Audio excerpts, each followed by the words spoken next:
Sziasztok és üdvözöllek benneteket! A mai alkalommal belevetjük magunkat a magyar időmeghatározásba.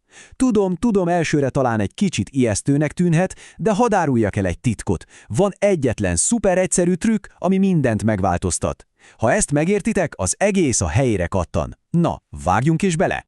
Rendben, nézzük is meg rögtön a lényeget. Angolul azt mondjuk, hogy half past two, vagyis fél órával múlt 2, logikus.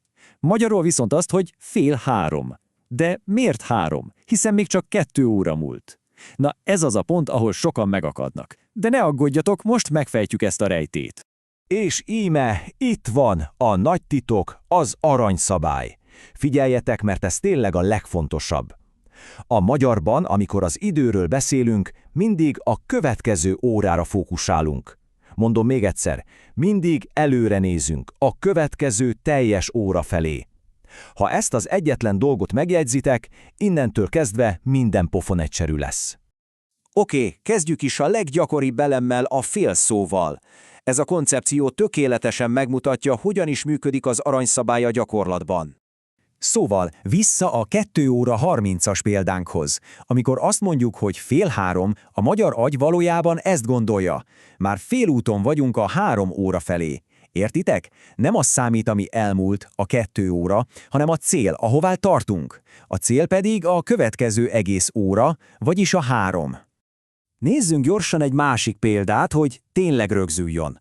Ha 6:30 van, akkor azt mondjuk fél 7. És miért? Pontosan, mert már félúton járunk a következő óra, a 7 óra felé. Ugye, hogy így már logikus? Nagyszerű! Most, hogy a fél már a zsebünkben van, térjünk át a negyedekre. És a legjobb hír, hogy pontosan, de hajszálpontosan ugyanezt a logikát követik. Semmi új szabály, csak alkalmaznunk kell, amit már tudunk.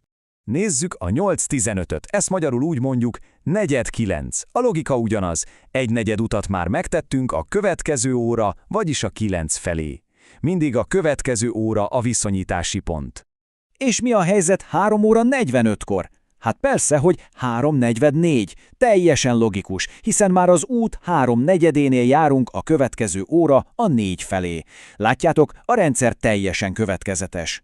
Rendben, az elméletet már vágjuk, de nézzük meg, hogyan hangzik mindez egy teljesen hétköznapi élő beszélgetésben. Képzeljük csak el, hogy Anna és Péter összefutnak az utcán. Szóval, a szituáció egyszerű. Anna megkérdezi az időt, Péter pedig válaszol. Hallgassuk meg, hogyan is hangzik ez.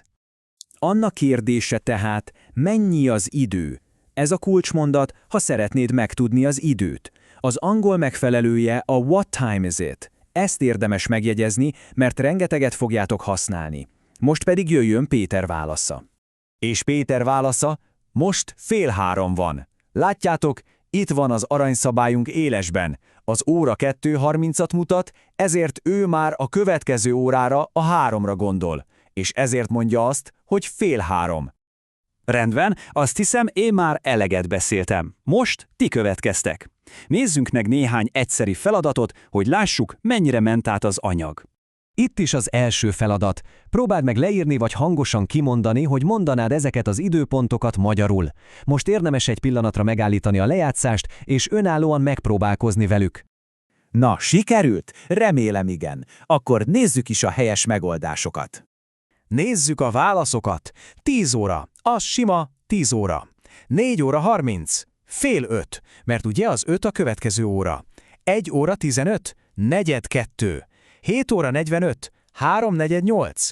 És a végére egy kis csavar, 12 óra 30, az fél 1, mert délután az 1 óra a következő teljes óra. Jöhet a második feladat. Ez egy párosítós játék. Melyik kifejezés melyik időponthoz tartozik? Megint csak állítsd meg egy picit a videót, és gondold át a megoldásokat. Na, hogy ment ez a kör? Nézzük meg együtt a helyes válaszokat.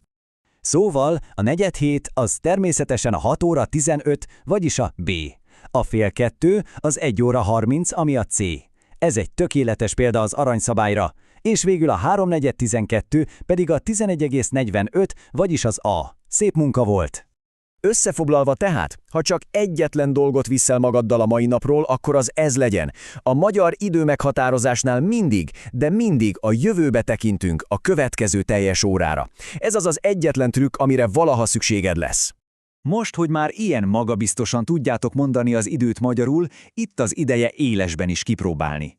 Szóval a kérdés, kit hívtok meg legközelebb egy kávéra, és persze hány órára? Sok sikert a gyakorláshoz, és találkozunk legközelebb. Sziasztok!